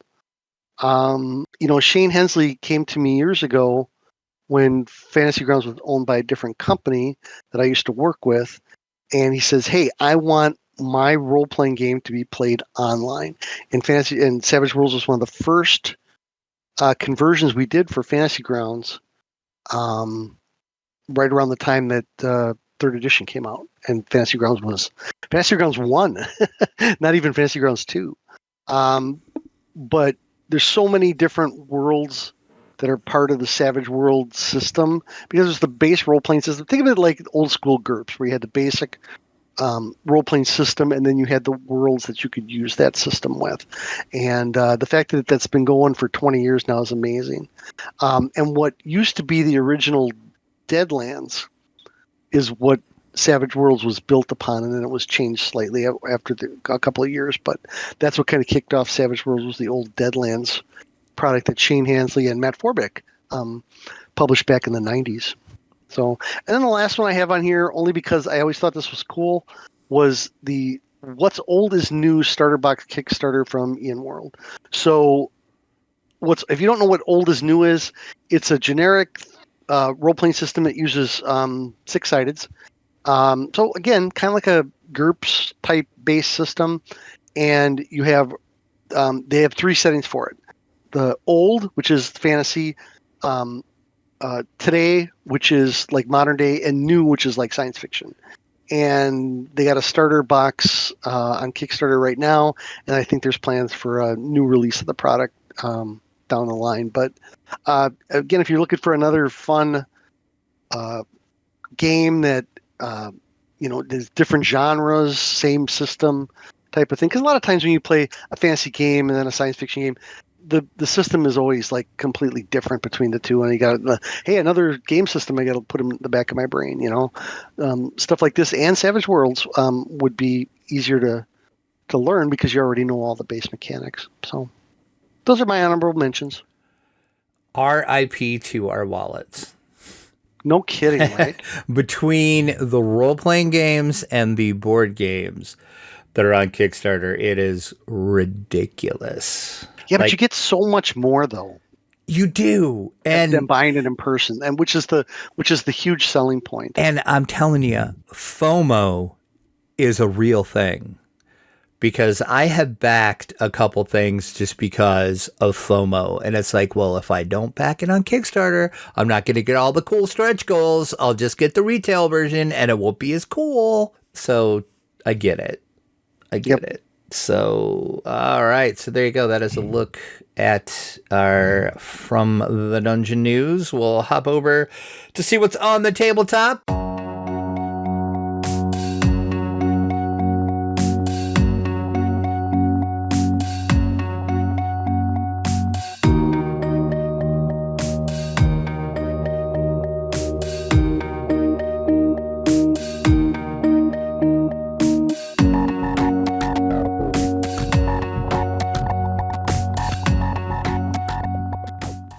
It's all about Gen Con, because Gen Con is coming up this week. As a matter of fact, I am leaving on Wednesday for Indianapolis. So our Gen Con coverage will start. You can follow us on our social medias. That is our Facebook page, our Instagram, and our Threads. That is the three main places I will be posting about Gen Con at Gen Con. Also, if you follow me personally, if you know me personally and you follow my personal pages, I'll be posting there too as well. But most people just follow the show pages. So we have quite a few interviews scheduled. Got some games I'm scheduled to play in. And then, of course, I got other games that there's a bunch of games that were events that I wanted that were full that I'm hoping I can use generics to get into, or maybe some slots opened up. So we will see. I did post, you can go up around the site. There's a link in the show notes for it. I posted about my 6 most anticipated games that I'm looking forward to checking out at Gen Con. So you can check those out if you want to see the games. In the show notes, you can also see the interviews that I have. So we're actually talking to a lot of companies and a lot of big companies this year, which is cool. And for the first time ever, I got invited to a press-only event, which is amazing. Ooh. I get to hang out at the Renegade Game Studios press party that they're throwing on Thursday night, which is pretty dang cool. I've never actually been invited to one of the press-only events, but we actually got an invite this year, so that is pretty exciting. Yeah, be careful on those closed door events. You want to make sure you drink something out of a bottle that you opened. Right, exactly. I hear you. So check that out. And like I said, after Gen Con, we will have the videos of all these interviews posted. Hopefully, knock on wood, that it actually works this year. Because if you remember last year, the tale of woe that we had, the SD card in my camcorder took a dump right after Gen Con, and I lost everything. So I'm hoping that doesn't happen again, because we have some really good interviews scheduled. So we will see what happens. So like I said, follow us on our social medias. We will talk about those here in just a little bit. So you can have links to all those and follow us. And I'm just looking forward to Gen Con. It's always a good time. Just started to believe it's coming up this week, as a matter of fact. So this episode should come out either, I'm hoping to get this out tomorrow night, which will be Tuesday, or it'll release Wednesday morning when I'm on my way down to Indy. So you can listen to this and then start getting on the Gen Con coverage. So with all that out of the way, let's jump into our week in gaming.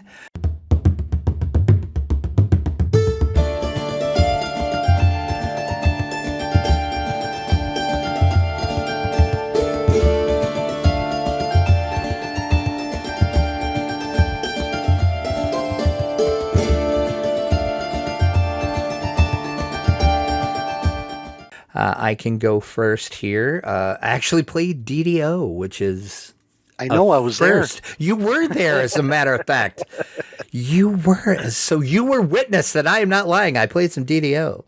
Played a lot of DDO. That was... we did, yeah. That was at least three or 4 hours. I was surprised at how much that we did, but we really did all of the Return to Gianthold. We're doing this with the Epic Reaper 1 characters. This is with Patrick. Patrick's dragging me through all this, trying to get me. The ultimate goal is for me to do all of the raids, especially the Strahd raid. It started out just the Strahd raid is what it really started out, but now it's kind of like a whole thing. So yeah, it's the people that play kind of vary, but most of the time it's Patrick, you, Saphira, and Beavis are like the 4 cores, and then sometimes some other people from Patrick's guild jumps in and out. Right. So, but the core is us 4. So yeah, so like I said, we did all of Gianthold. Well, we didn't do the Fall of Truth raid. No, because we did everything but the raid. I'm flagged for the raid now. Right. We did. Well, you're also flagged for the last time we played. We flagged for Caught in the Web raid too. Yes. Yeah, so I'm flagged for 2, actually 3, because we also flagged for the desert, whatever that raid. I can't. Oh yeah. That's right. I can't remember the name of that one. So yeah, so I'm actually flagged for 3 raids now. So what Patrick will probably do, Patrick, if you're listening, is to get a raid group together and then add you and I and Sophia. Probably, yeah, I'm sure. And then just spend a whole night doing raids back and forth. Oh, I'm sure, probably. I mean, the goal is to kill me horribly, but at least I can say that I've done raids, because the only raid I've ever done in DDO is the Shroud. No. So, I mean, That's probably the one I've done the least, actually. I have done a raid, but it's been the Shroud. That's the only one I've ever done. Well, and I guess I've done Chronoscope, if you consider that a raid. I don't know if people actually consider that a raid or not. People get solo Chronoscope now if they really want to. Technically, it's a raid, but yeah. So, and then elsewhere, played some tabletop. My friend, God bless him, he got tired of me saying I never play any of these games. I have a room. I should put a picture up. Between all of the Kickstarters that I do and all of the review copies I get of games, I wish I was kidding when I say this. I'm going to give you some insider baseball here. I have a bedroom that is not a bedroom in my house that I call the room of shame. It is nothing but board games. See, you should call it the games library. That's a much better. That is much better than the room of shame. But yes, because that's what they call all the guys that are in your position, but they haul all their games to conventions and let people play them. All right. So there you go. So yeah, so he got tired of me complaining because I have my group of friends. We usually try to get together a couple times a year. We're trying to do more and just have game nights. So my friend finally said, look, I'm tired of you complaining about this. So every Sunday or every other Sunday, it's kind of varied, but we've been pretty good so far. Like every other Sunday or every couple Sundays, he comes over and just for like 4 or 5 hours, we're just playing board games. So we did Zombicide Undead Are Alive. We did the first 2 scenarios of that. We did The Adventures of Robin Hood, which that actually was a review game that I had forgot I had to do. It is from Cosmos. It's a board game based on Robin Hood, of course. So you are playing all the Robin Hood and his merry men, and it's it's sort of like a legacy game, but it's not really a legacy game because you're not destroying things. But the board has little tabs on it that you flip and pull over, and depending on what you do in the game, you have to turn one of this tab over, and something is on the tab, and then the game book will tell you, okay, read section 37D in the book, and there is a very thick Adventures of Robin Hood book that you read, and then that tells the story, and then things will change due to what you do in the game and how your board is set up and how your board is changed and the actions that you take. So it's pretty fun. So look for a review of that coming soon. We did the first 2 scenarios of that, and then we started to go through Sword and Sorcery Immortal Souls. This is like a really older dungeon crawler that has been out for quite a while. I did the Kickstarter for the 2nd edition of it. And then I just did the Kickstarter. They just did a Kickstarter for like a Cthulhu. It's Cthulhu without being Cthulhu. Well, no, I guess they did actually call it Cthulhu. I was going to say they didn't say Cthulhu, but that's not copyrighted, so they can say Cthulhu. Basically, it's a Cthulhu mythos. I just did a Kickstarter for that, so... we did the first scenario of that. We are not quite finished with it. As a matter of fact, it is still set up on my table as we speak. So I can't use my table as a table right now because it's got Sword and Sorcery set up on it until we're done. But it's okay. To be honest, I never really use my table for other than gaming. So because I just eat. You better hope somebody doesn't sneak into your house while you're at Gen Con and move some parts around. Oh, I have cameras, so it'll be fine. Oh, there you go. It's like Fort Knox around here, so it's fine. No, it's not quite that bad. But then the final thing I did was D&D 5e, and that was Waterdeep Dwarves. We finally got the dwarves back together.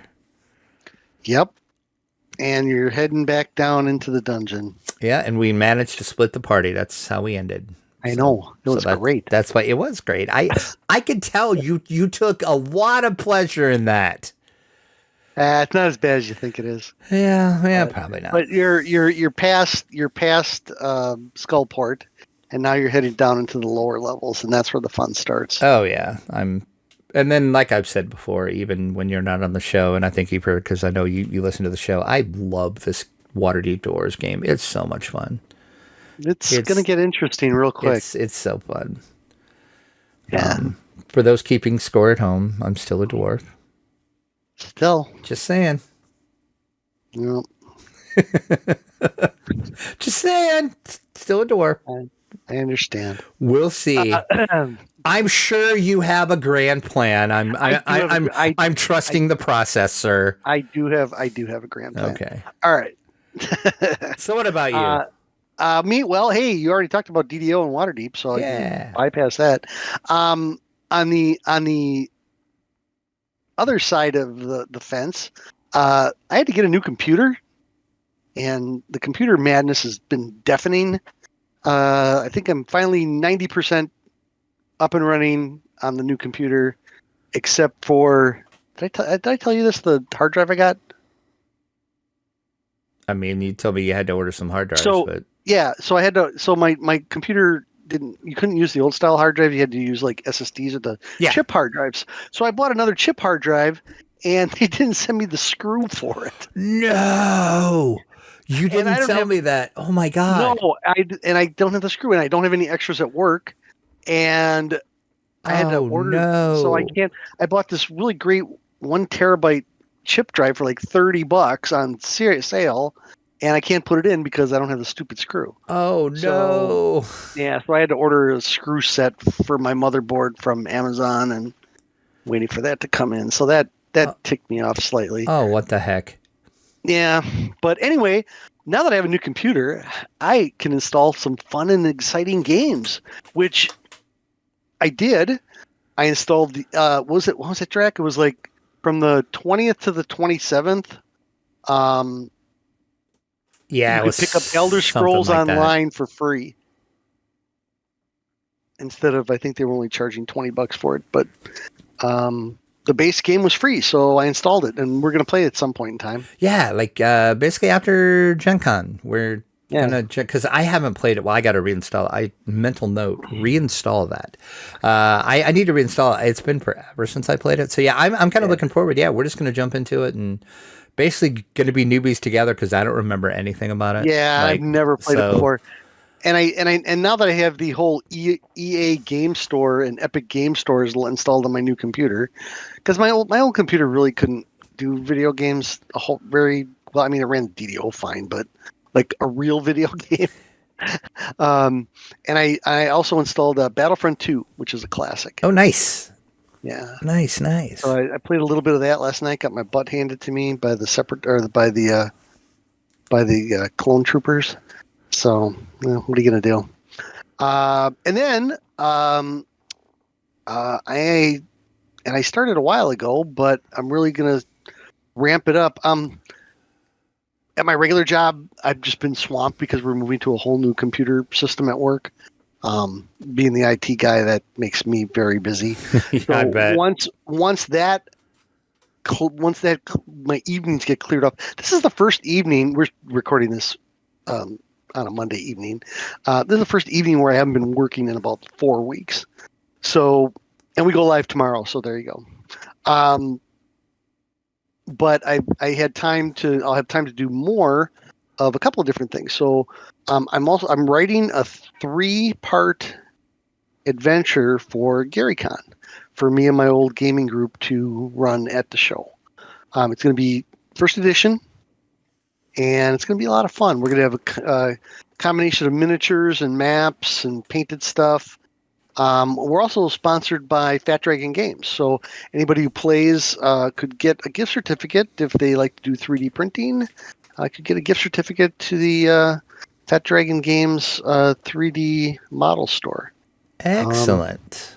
Yeah, and then once I get some of my life back, I'm going to ramp up my 3D printing for my Etsy store. Getting a lot more miniatures printed, stuff printed for the fall. I do probably 70% of my 3D business after Labor Day because people are buying stuff for the holidays. Oh, that makes total sense. Yeah. Yeah, and I got to start printing stuff like for Halloween if I want to get some Halloween stuff sold. So I got to buy some orange. Got to get some more orange and. And there will be a link to that in the show notes. I will. Yeah, I appreciate that. I see you added it already. Good job. Yeah. So it's in the show notes, but yeah. It'll be in the show notes, and I can attest he does great work with all the stuff that he prints. Mm-hmm. So yeah, that's about it for me. All right. It's like I said, my life's been consumed by work, unfortunately. Yeah, no, I understand it 100%. But you got to do the adult things somewhere. Exactly. Dumb real life getting in the way of gaming. I know, right? Come on now. Oh, I did do one other thing. What's that? I bought a book, like a read book, like a book that you read. What in the world, man? I know, right? This is so. As previously mentioned, I play the Alien RPG, and they have these series of novels that have been coming out in the last couple of years, and then in the back of them is a free Alien RPG adventure. Oh, well, that's pretty freaking cool. Yeah, but it's an adventure about the book. So you read the book, and then you can run the adventure. And then you can run the adventure because, that is freaking sweet. Yeah, there's a couple of them like that. The one I picked up is called Inferno's Fall. And it came in the mail with my hard drive that I can't use. Because I ordered them from Amazon at the same time. I still can't believe you didn't get a screw for that drive. Oh, my God. I thought the stupid screw would be in the case, but I'm looking all over the place. It's obviously not in the mount. And I'm looking because sometimes they'll put them on the side. Right, yeah. Screws on the side. Nope. No screw. That's insane. I know. It pissed me off. I could see. But hey, I bought just side note, I bought the computer at Prime Day and I saved like $700. Oh, there you go. Yeah, you got a killer system too. Yeah. You were telling me about that. It kind of puts mine to shame. I'll just say it. Oh, I'm sorry. Mm-hmm. Not on purpose. Yeah, it's fine. I haven't had a new computer in 10 years. It's always some refurbed piece of garbage. Yeah, nope, that's exactly what I did. And throw more memory in an SSD drive in it, and hope to God it runs something. But exactly what I did for the longest time. And finally, at the beginning of this year, I was like, you know what? I'm actually gonna buy a brand new computer for once. Yeah. Oh, and then, well, if anybody wants to see my ugly mug on a YouTube page, I did do an interview with Goodman. I cheated on Drac. Oh, yes. I was going to mention this earlier, and I completely forgot. Yeah, I cheated on Drac a couple of weeks ago, and I did an interview with my friend Chris Doyle from Goodman Games. Chris used to be one of my RPGA writers back in the day. And Skip Williams, who everybody knows Skip as the Sage of D&D, the old Sage of D&D. He and I went on Chris's show because Chris and we talked to Gary Con. He's like, yeah, we do the show called Talking TSR. And I'm like, yeah, I know. I watched it a couple times. Well, they talk about old adventures and stuff. Because Chris and his partner, whose name I'm forgetting, they wrote those Goodman Games revisited adventures, like for the Keep on the Borderlands and Isle of Dread and all those books. So that's why that name sounded familiar. Okay. Yeah. Chris is a great guy. I'm looking at all those right now. They're right across the room. Yeah, I got a couple too. And it's like, yeah, let's be on the show. And then the problem was we got an hour and a half into the show and we didn't get to half the stuff we wanted to talk about. So we might do it again at some point. But we'll definitely be getting back together at GaryCon. He'll be at Gen Con, Drac. Okay. If you go to the Goodman Games booth, I will. Ask if Chris Doyle's around and introduce yourself. I will. You're a friend. He'll say, "You're a friend of Kevin's." Whoa. Yeah. Well. So tell him, I get him on my podcast once, and now he thinks he's a podcast star, and he's everywhere. Jeez.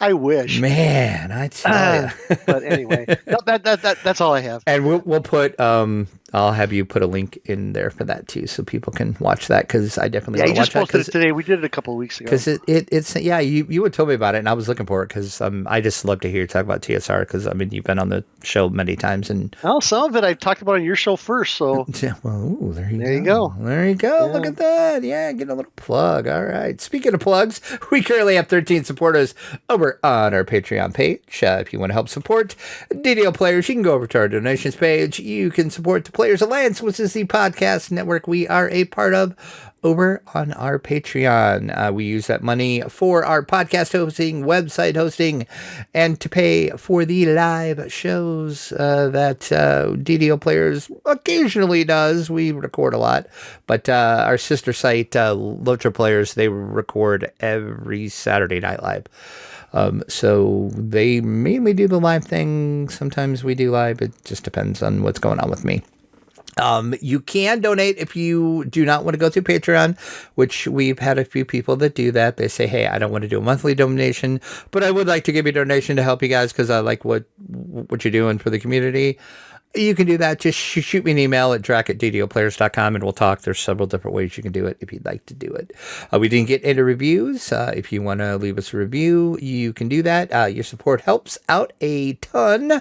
Drop us a review on your favorite podcasting app of your choice. We're on all of them other than Spotify. I'm working on Spotify. I don't understand what the problem is and I can't get Spotify to help me. So I'm going to try to find somebody that can help me. Supposedly it's something with our RSS feed and they say it's not set up correctly, but it is. But Spotify, anyway, Spotify's coming, I promise.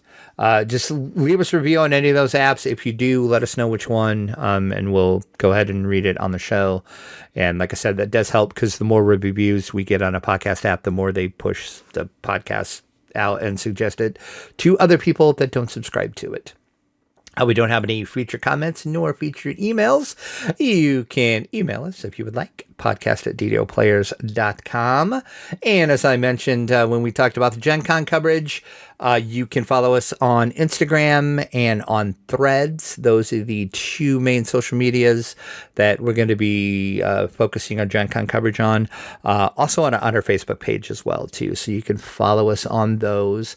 But with the Instagram and Threads, I will be posting at Gen Con, live from Gen Con. So like if I see something cool or if, I see a celebrity or something or whatever, you'll just see that. So basically the feed's going to be a bunch of Gen Con for the next 4 days. So be prepared for that.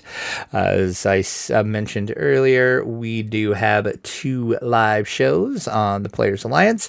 Saturdays, 8:30 p.m. Eastern is Lotro Players News. And then various days and times of the week is the show DDO Players News. It just depends when I'm available because dumpster fire of my life. That's all we have to say. You can go over to ddoplayers.com/live and you can listen live when we do actually broadcast live. That is it for this show. Anything you want to add, Beeker, before we wrap it up? Nope. Just have a good time at Gen Con. Maybe I'll make it next year. I hope so. I haven't been to Gen Con in 10 years. That would be pretty awesome. And then I'm also going to try to get to Gary Con as well, too. So that's it. I got to get to Gary Con. You got to get to Gen Con. You may have to go first. We'll see. We'll see. So that is going to wrap it up for this episode. Thank you so much for listening. And as always, I hope the RNG is a lot kinder to you than it always is to me.